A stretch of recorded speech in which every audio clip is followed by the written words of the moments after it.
Selamat pagi kepada para pembicara dan selamat pagi kepada teman-teman semuanya. Apa kabar nih di siang hari yang cerah ini?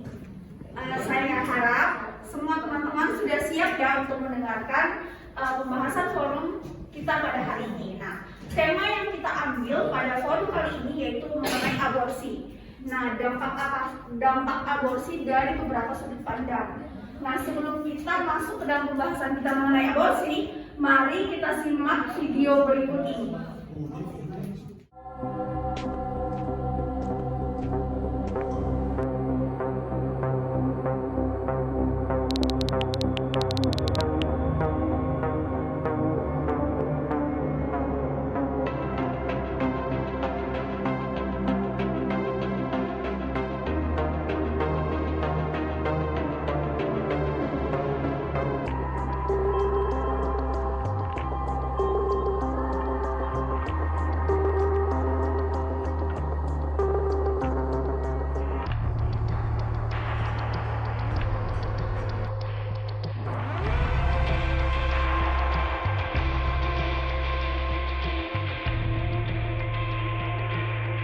Reason why I oppose abortion is because it's a human life, and I'm showing you that human life in the same way that I argue. Show me a human life. We can talk about the concept of human life. Why abortion must be made illegal enables an act of violence upon an innocent human being. Already divided nation has only become further incensed by the rapidly changing landscape of abortion rights after the Supreme Court struck down Roe v. Wade. Across the country this weekend, people on both sides are taking to the streets. Most of the marches have remained peaceful. 1973 that legalized abortion nationwide. These are the scenes Abortion. outside. It is still illegal in Korea, but a growing number of people are demanding a change. The debate over the subject heated up recently, with even the presidential office chiming in. Recently, the South Korean Constitutional Court legalized abortion, which has been banned for the past 66 years.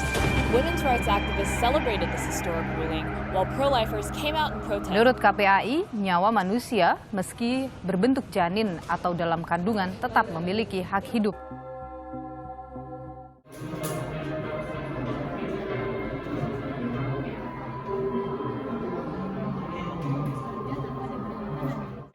Aborsi ini adalah kegiatan untuk mengakhiri atau menggugurkan kandungan. Nah, dari data yang kita dapat bahwa sekitar 65 juta kasus per tahunnya itu di seluruh dunia ada kasus aborsi. Nah, sekitar 2,3 juta per tahun kasus aborsi di Indonesia setiap tahunnya. Nah, ada beberapa faktor yang mempengaruhi kegiatan aborsi ini. Ada dari karena hubungan terlarang, ada juga aborsi ini dilakukan karena ketidakstabilan ekonomi, ketidaksetujuan orang tua, dan masalah dengan pasangan.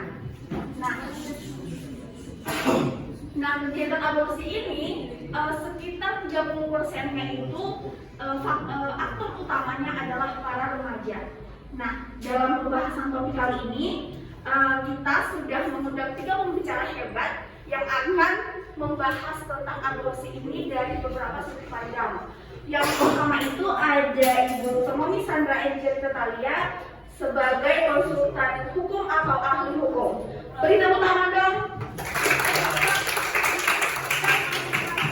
Yang kedua ada Bapak Fajar Tanjung sebagai dokter spesialis obstetri dan ginekologi atau dokter kandungan. Beri tepuk tangan.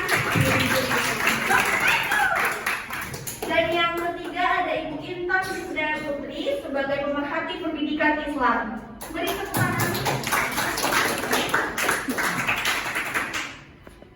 Nah,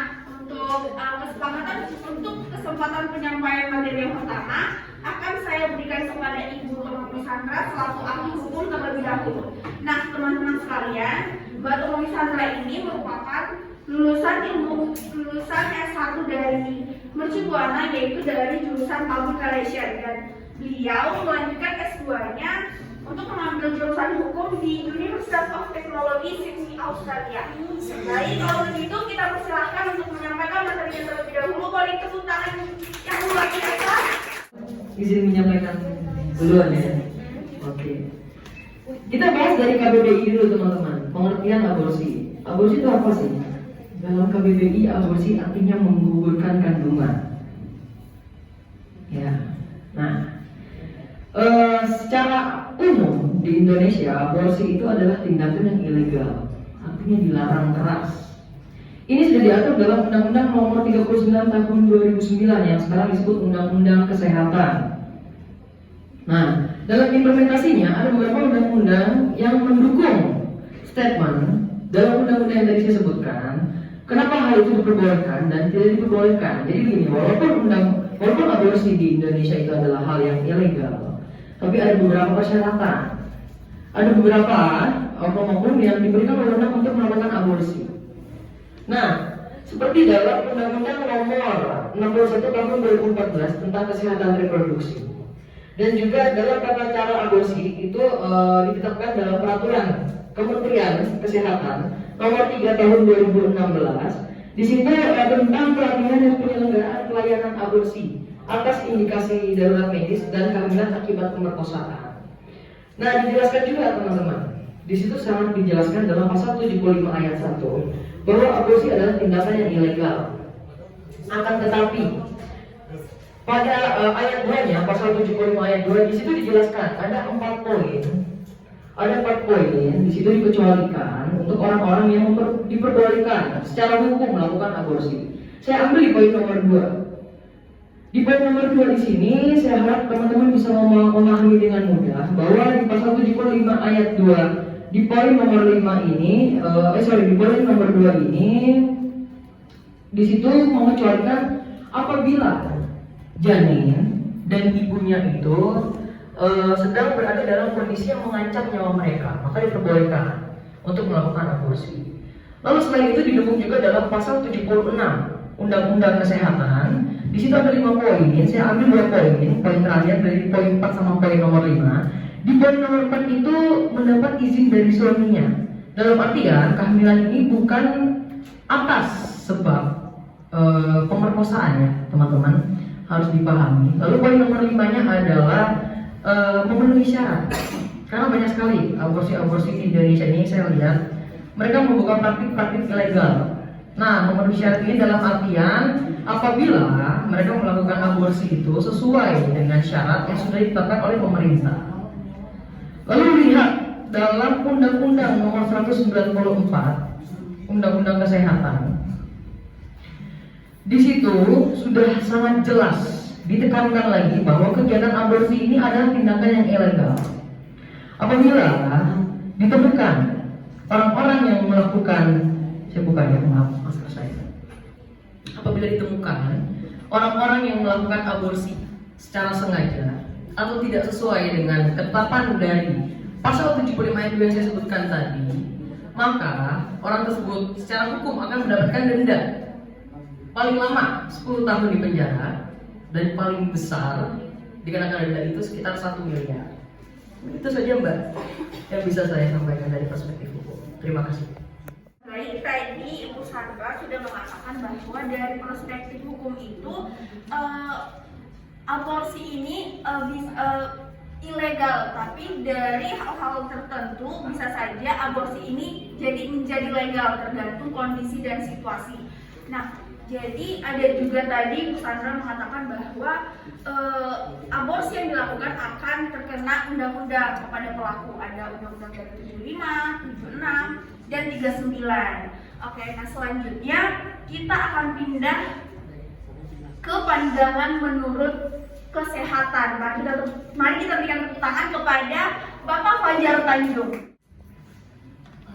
Baiklah semuanya. Sebelumnya saya dari pakar kesehatan ya. Sebelumnya kesehatan ini mirip-mirip ya sama kayak hukum ya. Ada diperizinkannya untuk aborsi dan tidak diperizinkannya. Baiklah, saya akan mulai. Aborsi adalah suatu prosedur yang dilakukan untuk mengakhiri masa kehamilan dengan cara sebelum janin dapat hidup di luar kandungan. Prosedur ini dilakukan untuk mengangkat jaringan kehamilan, janin dan plasenta dan rahim. Nah, di sini tuh ada beberapa alasan wanita harus melakukan aborsi. Yang pertama adalah masalah dan kondisi pribadi. Masalah kondisi pribadi di sini adalah wanita yang mengalami gangguan jiwa, tapi dia sedang hamil itu dapat diizinkan untuk diaborsi karena dapat mengganggu kesehatan ibu itu sendiri dan mengancam nyawa anak itu sendiri juga. Lalu ada resiko kesehatan yang terjadi pada ibu itu mirip sama seperti poin pertama tadi, dapat mengancam kedua nyawa tersebut jika sang ibu ini sedang mengalami gangguan jiwa. Lalu yang ketiga, bayi akan mengalami kondisi medis tertentu setelah lahir. Nah, kondisi medis ini tuh semisalkan bayinya tetap lahir, tidak diaborsikan, maka anak itu tuh akan mengalami gangguan kesehatan, bisa seperti cacat atau apa yang terhubung dengan ibunya sendiri. Misalnya ibunya sedang mengalami gangguan ini, anaknya juga akan mengalami penyakitnya. Lalu waktu yang tepat untuk melakukan aborsi itu dikutip dari Harvard Health Publishing, mayoritas aborsi dilakukan pada 12 minggu pada 12 minggu pertama usia kehamilan. Selain itu, wanita boleh melakukannya sejak trimester pertama dan sebelum kehamilan 24 minggu. Lalu ada hal-hal yang perlu diperhatikan sebelum melakukan aborsi. Kemungkinan dokter akan melakukan evaluasi riwayat kesehatan secara keseluruhan. Bagi ibu yang ingin mengaborsi, akan dicek terlebih dahulu oleh dokter. Ia mengalami penyakit yang besar atau tidak pernah. Karena jika seorang wanita mengalami penyakit yang besar, seperti contohnya pernah punya penyakit cacar ya, itu akan dicek terlebih dahulu, dan jika tidak dicek akan berdampak besar kepada proses aborsinya juga. Lalu yang kedua ada mengonfirmasi kehamilan dengan melakukan pemeriksaan fisik. Fisiknya terlebih dahulu dicek apakah ada, sama seperti poin pertama tadi, apakah ada gangguan atau tidak. Lalu yang ketiga ada melakukan pemeriksaan kehamilan seperti USG, tes darah dan tes urin. Tes urin perlu dicek, tes darah perlu dicek, semuanya perlu dicek karena aborsi ini benar-benar sangat riskan terhadap kesehatan ibu itu sendiri. Lalu ada menjelaskan proses serta prosedur dan kemungkinan resiko. Jadi sebagai dokter kami akan menjelaskan resiko yang akan diderita oleh ibu hamil tersebut jika ingin melakukan aborsi. Lalu ada proses melakukan aborsi ini tuh ada dua jenis ya. Ada aborsi medis dan aborsi metode operasi. Untuk yang aborsi medis, kehamilan medis dilakukan dengan meminum atau memakan pil dari obat yang diberikan oleh dokter kepada ibu hamil tersebut. Lalu ada aborsi metode operasi. Dokter akan melakukan jenis aborsi yang satu ini pada usia kehamilan 9 hingga 14 minggu, tidak bisa lebih ataupun kurang. Jika lebih dari usia itu, maka akan berdampak buruk kepada anak yang akan diaborsi tersebut. Lalu ada kondisi wanita yang tidak boleh melakukan aborsi medis ini. Usia kehamilan yang lebih dari 70 tahun, ini sudah tidak bisa diaborsi. Lalu ada memiliki masalah pada pendarahan atau sedang mengonsumsi obat-obatan. Misalnya dia sedang sakit, itu tidak bisa diaborsi, ataupun sedang mengalami penyakit yang lain. Lalu di sini ada resiko melakukan aborsi yang sebelumnya sudah dijelaskan oleh Mbak Sandra sendiri. Resikonya bisa mengancam nyawa anak dan ibunya ini sendiri. Resikonya ini untuk ibu ini mengalami pendarahan yang cukup hebat. Lalu yang kedua ada sakit perut atau punggung yang cukup parah. Biasanya sakit perut itu akan benar-benar sakit ya. Lalu ada demam yang berlangsung hingga 24 jam. Nah, yang saya jelaskan, aborsi ini kan bisa dilegalkan ya, bisa dilegalkan, tapi dengan ketentuan yang telah diberikan oleh dokter. Nah, kenapa aborsi ini bisa dilegalkan? Karena yang tadi sudah dijelaskan akan mengancam nyawa ibu itu sendiri. Nah, aborsi ini akan dilegalkan karena dokter sudah memprediksi bahwa anak ini pasti akan gugur. Dibandingkan jika digugurkan, dibanding dia gugur sendiri atau diaborsi, lebih baik ibu itu diaborsi saja. Jika diaborsi, sakitnya tidak akan sakit yang gugur. Lalu mengecek karena kesehatan ibu itu sendiri. Jika tidak diaborsi anaknya, maka ia akan mengalami benar-benar gangguan jiwa jika tidak diaborsi secepatnya. Nah, dalam Faktor kesehatan sebelumnya jika ini benar-benar mengganggu atau tidak bisa diterima oleh masyarakat yang ada di sini, itu adalah riset yang telah kita teliti dari pakar kesehatan. Maka aborsi ini bisa dijelaskan bisa dilakukan jika memang seharusnya. Itu saja dari saya, pakar kesehatan, kurang lebihnya mohon maaf. Bisa dilanjutkan. Jadi Bapak Tanjung ini adalah lulusan kedokteran dari Universitas Lancaster University dari Inggris.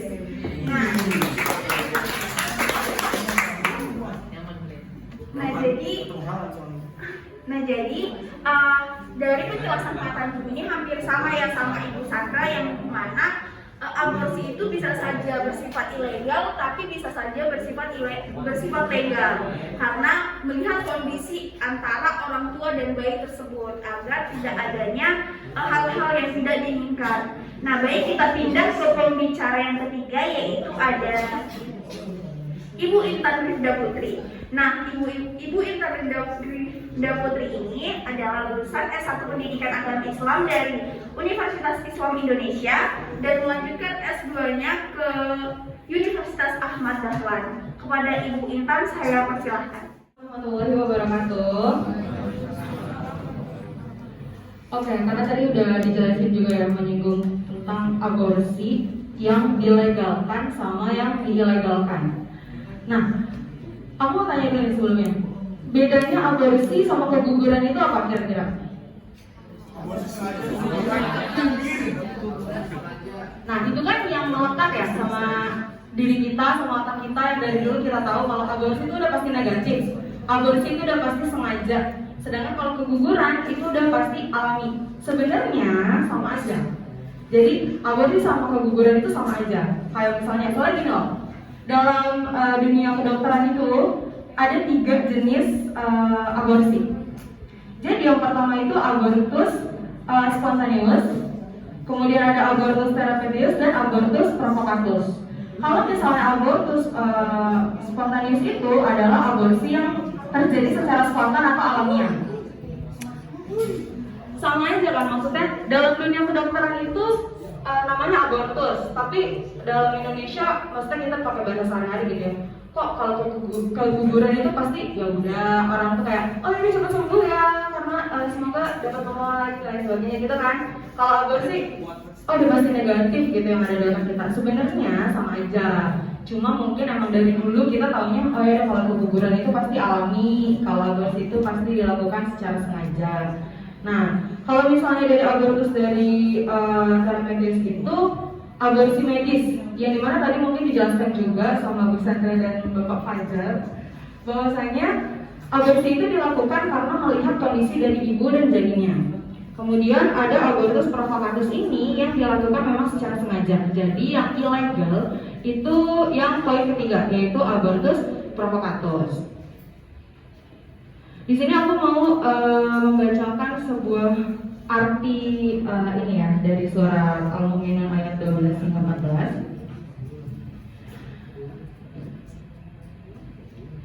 Dan sesungguhnya kami telah menciptakan manusia dari suatu saripati berasal dari tanah. Kemudian kami jadikan saripati itu air mani yang disimpan dalam tempat yang kokoh yaitu rahim.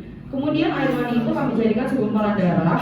Lalu gumpalan darah itu kami jadikan segumpalan daging, dan segumpalan daging itu kami jadikan tulang berulang, lalu tulang berulang itu kami bungkus dengan daging.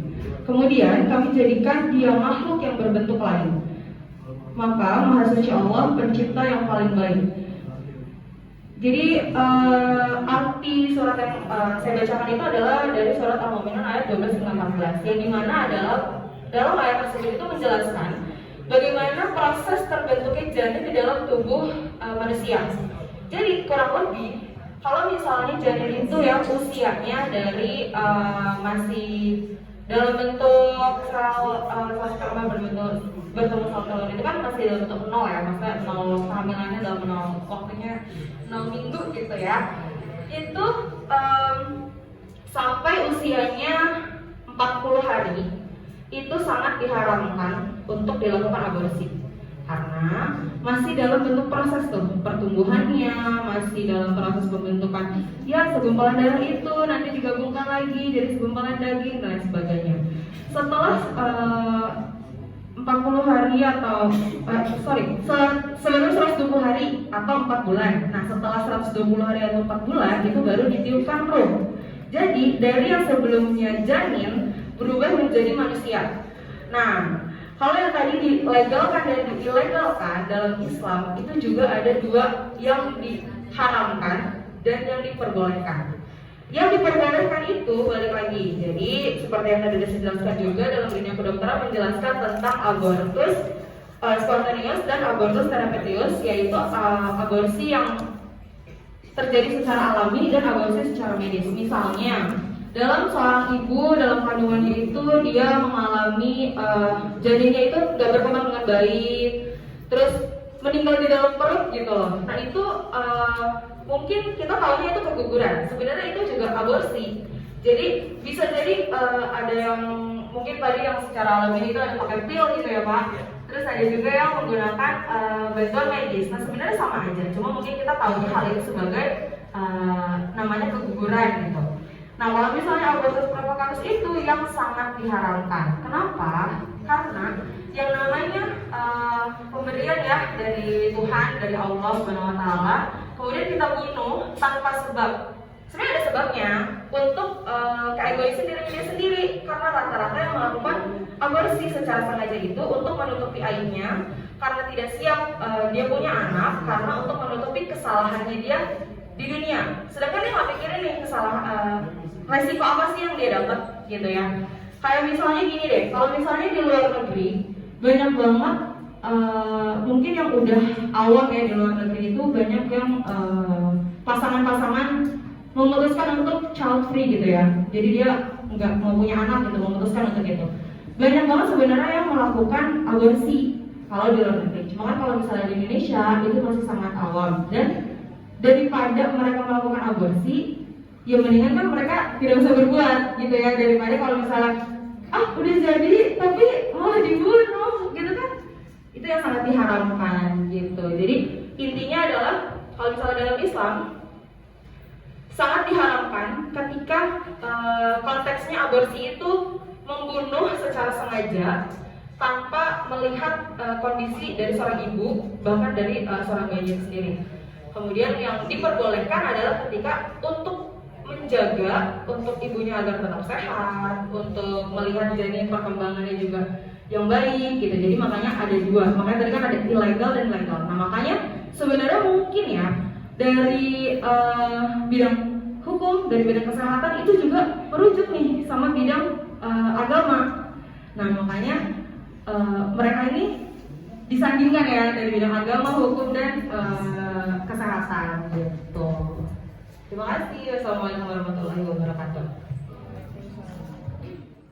Ibu Intan katakan bahwa memang dari bidang agama pun itu sudah merujuk dari bidang hukum dan juga kesehatan, karena di agama pun ada legalnya dan ada ilegalnya. Nah untuk teman-teman semua tadi kan sudah mendengarkan pemaparan dari 3 pemateri hebat kita ini mengenai aborsi. Nah sekarang tuh saya buka sesi tanya jawab dari audiens kepada narasumber.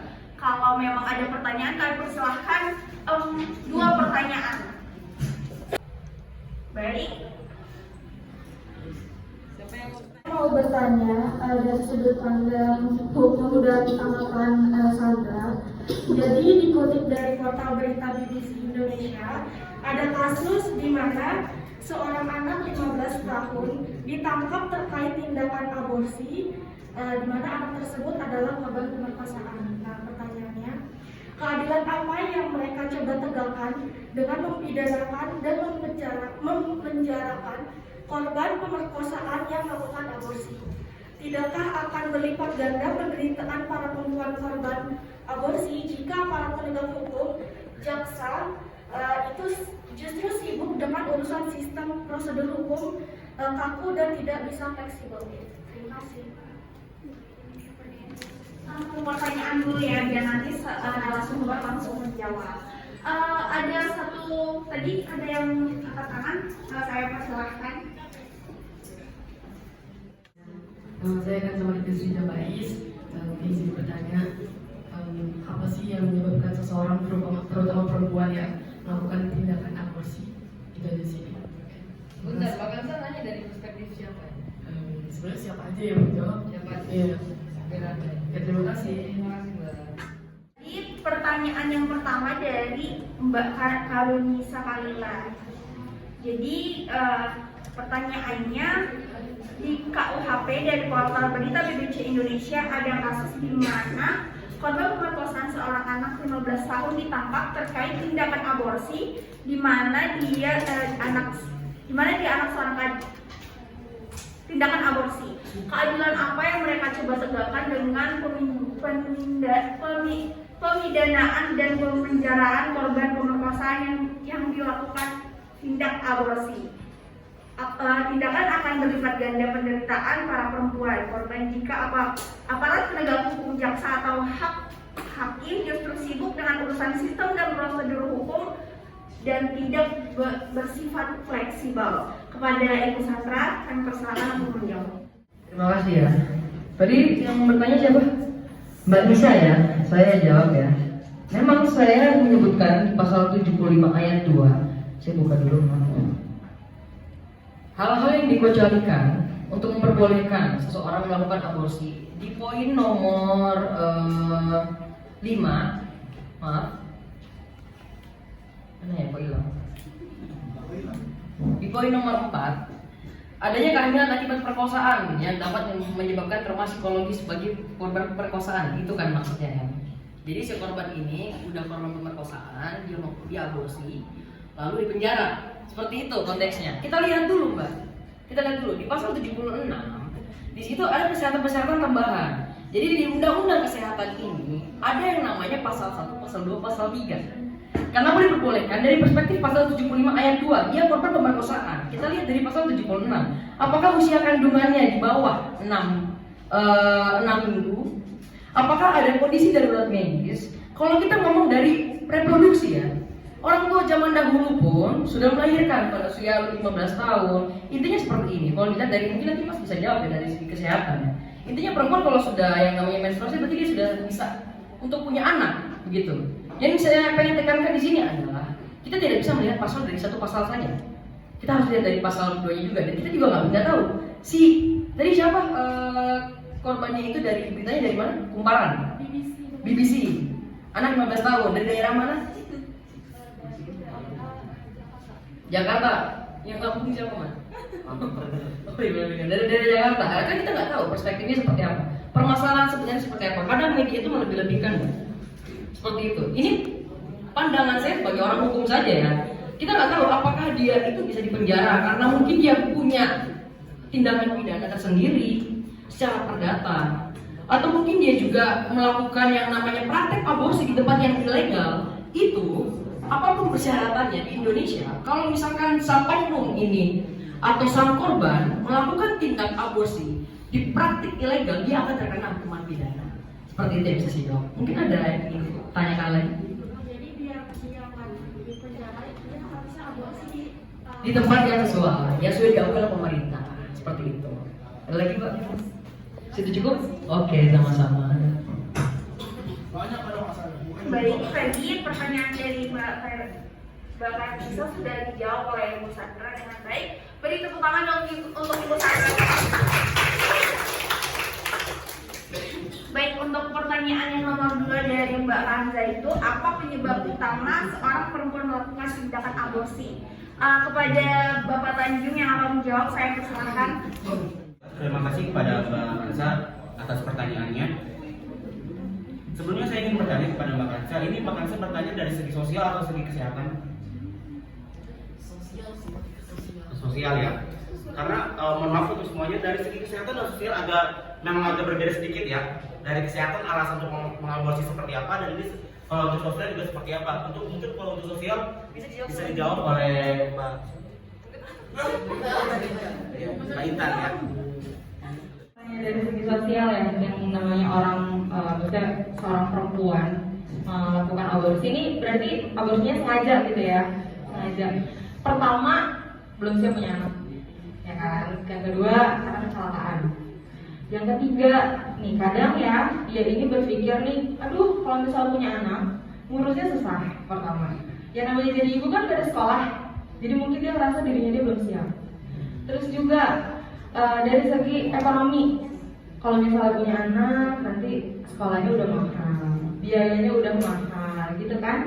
Terus juga nih ya ada saya pernah baca sebuah kasus, saya lupa di daerah mana, tapi dia melakukan aborsi dengan sengaja itu karena anaknya udah kebanyakan gitu. Misalnya kayak oh iya dia anaknya misalnya udah 5 gitu ya, terus ternyata dia hamil lagi.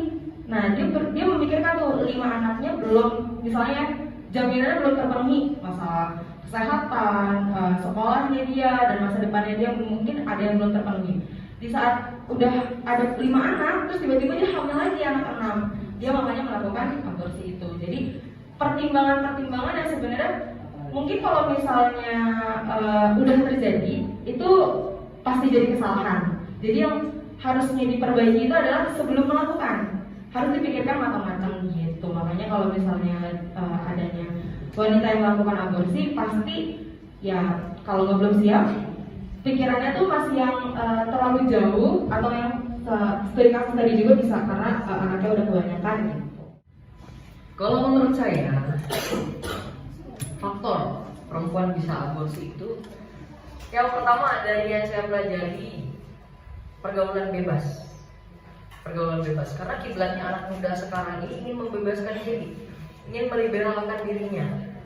Yang kedua adalah, mungkin kalau ngomongin pergaulan bebas dampaknya bisa kemana-mana ya, kayak bisa dari perspektif agama, bisa dari perspektif kesehatan, hukum sosial budaya dan yang lain-lain. Lalu selain pergaulan bebas, kurangnya edukasi.